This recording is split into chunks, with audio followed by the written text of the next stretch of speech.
बिस्मिल्लाहिर्रहमानिर्रहीम, अस्सलाम वालेकुम and welcome back to me Taqi official and good morning जी। बन रहा है नाश्ता और नाश्ते में आज मैं बना रही हूँ ऑमलेट, क्योंकि जब हरा प्याज रखा होता है तो मुझे ऑमलेट ही फिर पसंद है हरा प्याज का। और डेली जी चेंज कर करके नाश्ता करती हूँ मैं, क्योंकि डेली एक साथ नाश्ता करने का दिल नहीं करता। वीकेंड्स पे तो सारी बात है पराठे वराठे चल रहे होते हैं, क्योंकि हस्बैंड की भी ऑफ होती है और अभी का लॉन्ग वीकेंड ही गुजरा है। 3 छुट्टियाँ थी जी और बस पराठे वराठे तकरीबन बनते रहे। तो आज मैं बना रही हूँ सिंपल अपने लिए ऑमलेट और बस थोड़ा हरा प्याज ऐड कर 1 घंटे का ही बना रही हूँ। साथ में थोड़ा सा टमाटो ऐड किया है और बस मैं नाश्ता कर लूँगी। और फिर बस वही रूटीन के डेली के काम है जी। थोड़ी बहुत किचन की क्लीनिंग है, कुछ कपड़ों की लॉन्ड्रीज चल रही होती हैं वो समेटनी, और डेली का जो मेन टास्क होता है कुकिंग। तो जी हाउसवाइफ की तो जी यही रूटीन होती है जो तकरीबन एक सी होती है। तो यहाँ जी मैं ब्रेड निकाल लूँगी, 3 स्लाइसेस में बना लूँगी, क्योंकि एक तकी लेगा और 2 स्लाइसेस मैंने लेने हैं। साथ में जी चाय भी बन रही है स्ट्रॉन्ग। और पहले जी सबसे पहले तकी का स्क्रैम्बल्ड एग बन चुका हुआ है, क्योंकि वो नाश्ते में सिर्फ स्क्रैम्बल्ड एग ही लेता है। यहाँ पे जी साथ साथ चाय बन रही है, और चाय के बगैर तो मेरी तो जी आँख ही नहीं खुलती है। चाय के बगैर तो नाश्ते का कोई कॉन्सेप्ट है ही नहीं है। जब भी मेरे हस्बैंड सुबह जब नाश्ता करते हैं तो उनको मैं साथ में मिल्क देती हूँ, उनका चाय के बगैर गुजारा है लेकिन मेरा नहीं है। तो यहाँ जी मैं ऑमलेट बना लूँगी। और वेदर जो है वो थोड़ा थोड़ा चेंज हो रहा है, रातें काफ़ी ठंडी हो गई हैं, लेकिन दिन को तो मेरे हिसाब से अभी भी गर्मी है। बहुत ज़्यादा सारी बात है, ज़्यादा वाली गर्मी तो अब नहीं रही है, मौसम चेंज होने की तरफ जा रहा है। मगर ये है कि दिन को ना फिर भी अच्छी तेज़ धूप है और रातें जो है वो काफ़ी माशाल्लाह ठंडी हो गई हैं। तो जी यहाँ पे मेरा ऑमलेट भी बन जाएगा। और ऑमलेट मुझे लगता है एक हेल्दी मील है। अगर आप 2 अंडों का ऑमलेट बना लें, ढेर सारी सब्जियाँ डाल के और बहुत कम ऑयल में बनाएं तो, और साथ में अगर आप स्किप कर दें ब्रेड को, या अगर आप 1 स्लाइस ले लें तो ये बहुत अच्छा ना डाइट आपका नाश्ता रेडी हो जाएगा। तो यहाँ जी मेरा रेडी हो गया है नाश्ता।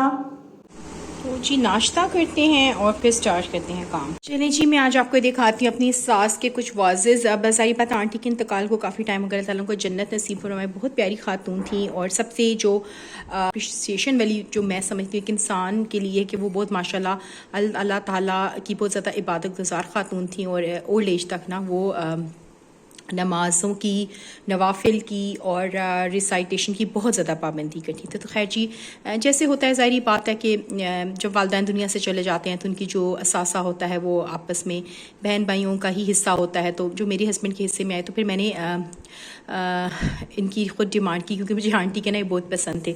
अच्छा ऐसा है ना कि इस तरह के आई थिंक ये आंटी की शादी के थे, और ये आई थिंक तांबे के होते हैं, और इसमें ना दो पेयर और थे, वो छोटी साइज़ के थे। तो फिर मैंने अपनी जो जेठानी है उनको बोला था कि भाभी आप इनमें से ना 1 पेयर मुझे दे दें। फिर खैर मैंने खुद ही बड़ा वाला ले लिया था, उन्होंने कहा चलो आप जो लेना चाह रही हो आप ले लो ना।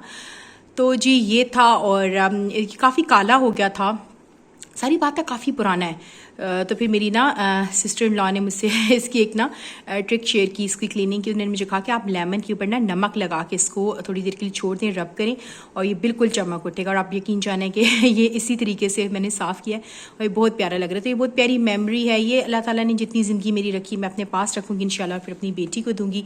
देखिए जी चीज़ों की वैल्यू नहीं होती है, लेकिन छोटी छोटी चीज़ों के साथ यादें जुड़ी होती हैं।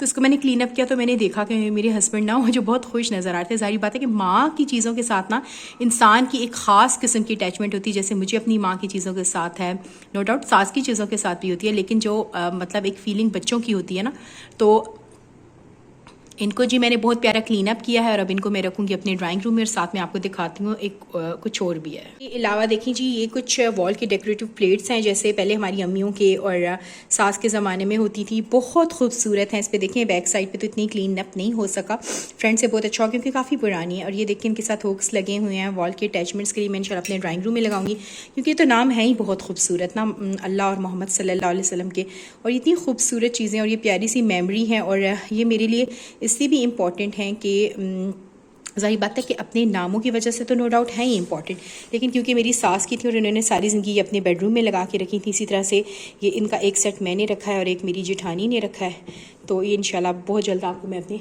वॉल पे लगा के दिखाऊंगी।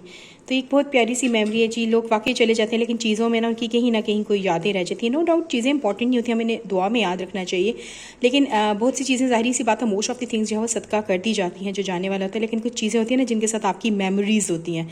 तो खैर ये एक प्यारी सी मेमोरी थी जो मैंने आपसे शेयर की। तो यहाँ जी मैं आपको दिखा रही हूँ कि मेरा लाउंज बिल्कुल खाली है। मैंने नीचे अपना सेंट्रल पीस डाला हुआ है। इसकी रीज़न ये है कि मेरे सोफ़े जो थे ना काफ़ी अर्से से जो थे वो ख़राब हो गए हुए थे और उसको रिपेयरिंग की ज़रूरत थी। मैंने कोशिश करवाने के लिए भेजा और लेट्स सी अब कब आते हैं। जब आएंगे तो फिर मैं आपसे शेयर करूँगी। तब तक के लिए तो जो हमारा यही सिटिंग एरिया है। तो ये मेरे जी कल के कपड़े थे और बहुत कम ऐसा होता है कि मैं कपड़े जो फोल्ड करे बगैर छोड़ दूँ, लेकिन कभी कभी इस तरह होता है ना कि आप इतनी बिजी हो जाते हो कि लिटरली आपको ना कि कुछ काम जो थे पाइल अप हो जाते हैं। खैर थोड़े से ही कपड़े थे, लेकिन कभी ये भी होता है ना आप इतने एग्जॉस्ट हो जाते हो ना कि आपके अंदर हिम्मत नहीं होती कि आप छोटा सा काम भी आपको पहाड़ जितना लग रहा होता है। तो खैर जी मेरे कपड़े कल से बाहर लटके हुए थे और मैं भी इनको उतार के लाई और मुझे था कि मैं खाना बनाने से पहले ना उनको जल्दी से फोल्ड करके रख दूँ। तो यहाँ पर जी मैं इनको फोल्ड कर दूँगी। डेली की बस थोड़ी सी वॉशिंग होती है या फिर ऑल्टरनेट डेज के ऊपर होती है और कोशिश तो मेरी ये होती है कि मैं आयरन कर दूं, लेकिन आज कुछ अजीब सी थकावट हो रही थी, हिम्मत नहीं हो रही थी कि मैं आयरन करूं। तो मैंने सोचा चलो जी इनको मैं तय करके रख देती हूँ और फिर जब मैं फ्री होंगी ना तो मैं आराम से ना इनको आयरन कर लूँगी।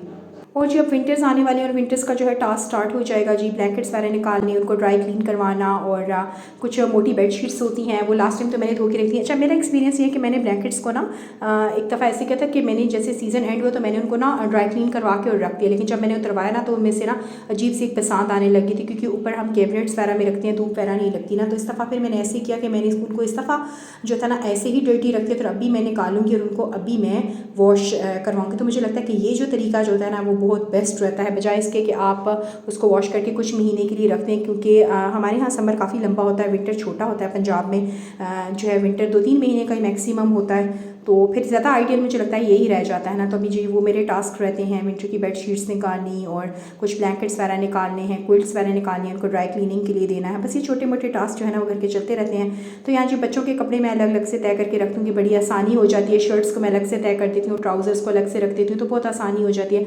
और ये भी वीकली एक टास्क होता है जी बच्चों की, आप जितनी भी ऑर्गेनाइज़ करके रखें ना वो जल्दी में कपड़े निकालते हैं, कभी आप खुद कभी आपके बच्चे, तो वो ज़रूर जो है ना अपसाइड डाउन हुई होती है आपकी वार्डरोब।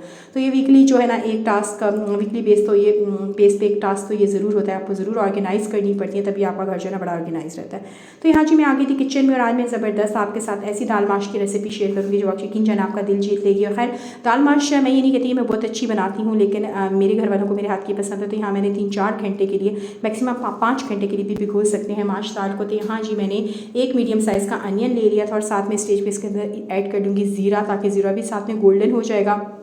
और कुछ लोग बॉयल करके माश दाल तड़का में बनाते हैं, कुछ वैसे बनाते हैं, हर एक की डिफरेंट रेसिपी होती है। मैं हमेशा से कुकर में बनाती हूँ। ये देखिए 2 बड़े साइज़ के टमाटर हैं, अदरक लहसुन का पेस्ट निकाल दिए, इंग्रेडिएंट्स रेडी करके रखती हैं। और यहाँ देखिए लाइट गोल्डन हुआ है ना जब अनियन, तो 1 टेबलस्पून भर के अदरक लहसुन का पेस्ट डाल दिया। अगर आपके पास फ्रेश है ना वो आप माश दाल में डालें तो उसका तो टेस्ट ही बहुत लाजवाब होगा, लेकिन मेरे पास तो ये रेडीमेड ही था तो मैंने ये ऐड कर दिया थोड़ा सा इसको मैंने रॉ स्मेल गई है तो उसका पेस्ट टमाटो जो है ना वो मैंने डाल दिया।